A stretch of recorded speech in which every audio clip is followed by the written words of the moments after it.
जय श्रीराम मंडळी. रत्नागिरी दर्शन या सिरीजच्या दुसऱ्या भागात तुम्हा सर्वांचे पुन्हा एकदा स्वागत आहे. आज आपण निघालेलो आहोत एका भन्नाट ट्रेकवर. निसर्गाच्या कुशीत वसलेले हे ठिकाण मन मोहून टाकणारे आहे. तर चला सुरू करूया हिरवाईने नटलेल्या या ट्रेक यात्रेला. चिपळूणमधील चोरवणे गावातील हा आहे नागेश्वरचा ट्रेक. ट्रेकिंगची सुरुवात जंगलातूनच होते. इथे निसर्गाच्या कुशीत चालण्याचा अनुभव खूप वेगळाच वाटतो.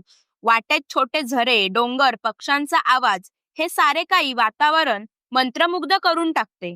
प्रत्येक वळणावर आपल्याला इथे निसर्गाचं नवं रूप पाहायला मिळतं. 3 तास चढाई केल्यानंतर आपल्याला वरती नागेश्वराचे मंदिर पाहायला मिळते. थोडा वेळ विश्रांती घेऊन तिथेच मॅगी खाऊन आम्ही आमच्या परतीच्या प्रवासाला निघालो. मंडळी, ह्या ट्रेकची डिफिकल्टी मीडियम टू हाय अशी आहे, त्यामुळे चांगल्या तयारीनेच निघा. नागेश्वर ट्रेक म्हणजे निसर्ग, साहस आणि अध्यात्म यांचा अनोखा संगम आहे.